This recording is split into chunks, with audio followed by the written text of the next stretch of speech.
সবাইকে শুভেচ্ছা।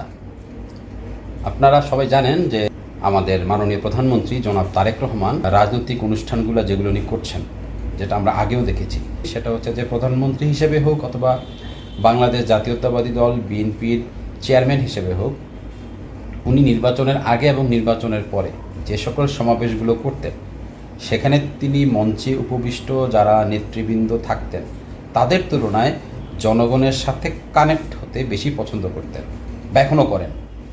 যারা থাকেন, সেটা অডিয়েন্সই হোক কিংবা বক্তব্য দেওয়ার জন্য মঞ্চেই আসুক, তাদের সাথে তিনি বক্তব্যের পরে আবার কথা বলার জন্য, আরও অধিক জানার জন্য তিনি কথা বলতে পছন্দ করেন।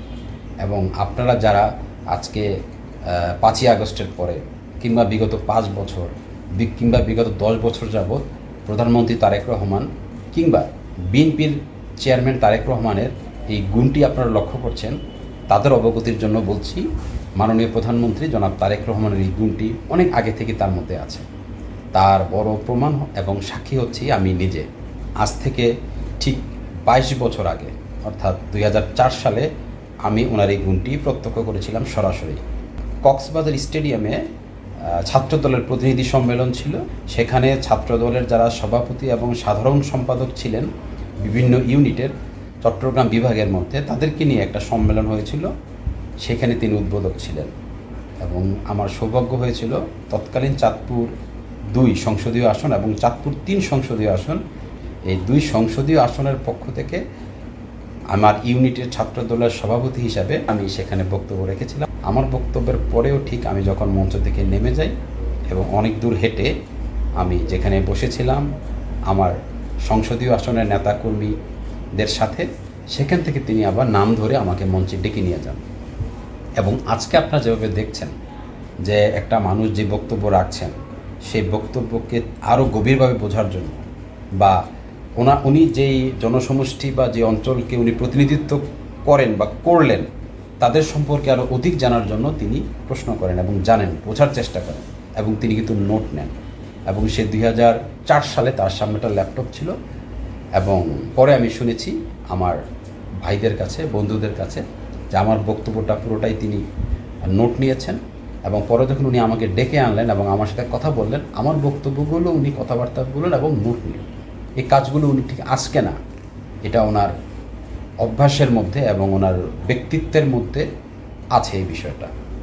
তো যাই হোক, নিজের একটু প্রশংসা করে ফেললাম। এটা হয়তো বা এই বয়সে এসে ভালো দেখায় না। যে আমাদের যে সংসদ সদস্যরা রয়েছেন, তারা হচ্ছে জনগণের প্রতিনিধি, জনগণের সাথে তারা কানেক্টেড। আমার গ্রামের যারা কর্মী রয়েছেন, জনগণ রয়েছেন বা রাজনৈতিক দলের কর্মী রয়েছেন, তারা কিন্তু কানেক্টেড উপজেলার নেতাদের সাথে। উপজেলার যারা কর্মী, সমর্থক, নেতা, জনগণ রয়েছেন, তারা কানেক্টেড জেলার সাথে। জেলা উপজেলার নেতা, কর্মী, সমর্থকরা কানেক্টেড মাননীয় সংসদ সদস্যের সাথে। তো মাননীয় সংসদ সদস্য তো অবশ্যই জানেন এবং তার জানা উচিত, তা এবং জানেনও তারা, এটা আমি জানি। এই গুণটা তাদের থাকে। তার সংসদীয় আসনের প্রত্যেকটা গ্রামের নাম তার মুখস্থ থাকে এবং প্রত্যেকটা গ্রামের অন্ততপক্ষে 20, 50, 100 জন গুরুত্বপূর্ণ লোকের নাম তার মুখস্থ থাকে এবং তার কাছে তার মোবাইল নম্বর সংগ্রহে থাকে। তিনি কোথায় কোন নদীটা আছে, কোন খালটা আছে, কোন ব্রিজটা আছে, সেগুলো তারা জানেন। যেহেতু আমি আমার ছাত্র বয়সে ছাত্র রাজনীতি করতাম এবং যেটা হয় যে মফস্বল পর্যায়ে, উপজেলা পর্যায়ে ছাত্র রাজনীতি করলে তারা এমপিদের সাথে খুব কানেক্টেড থাকেন। এই যে এখন আমরা সমালোচনা করেন না যে প্রধানমন্ত্রীর গাড়ির পেছনে ছাত্রনেতারা, বড় বড় ছাত্রনেতারা কেন দৌড়চ্ছেন, এরকম দৌড়ানো আমিও দৌড়েছি। এটা বলতে আমি লজ্জা পাচ্ছি না। এখন তো তাদের অনেক সৌভাগ্য, তারা প্রধানমন্ত্রীর গাড়ির পেছনে দৌড়াচ্ছেন। আমি মাননীয় সংসদ সদস্য এমপিদের গাড়ির পেছনে আমি দৌড়েছি। এটা রাজনৈতিক কালচার, এটা রাজনৈতিক লয়ালিটি। এই শ্রদ্ধাটা রাজনৈতিক নেতারা, ভালো নেতা তার কর্মীদের কাছ থেকে আদায় করেন। আমি যাদের পেছনে সেই সময় রাজনীতি করেছিলাম, তারা খুব ভালো নেতা ছিলেন। আজকে যতটুকু আমি তৈরি হয়েছি, তার পেছনে আমার সেই মাননীয় সংসদ সদস্য থেকে শুরু করে ছাত্র নেতা যারা ছিলেন, আমার বড় ভাই, তাদের অনেক অবদান রয়েছে। তো আপনারা যারা আমার কথা শুনলেন, সবাইকে অনেক অনেক ধন্যবাদ।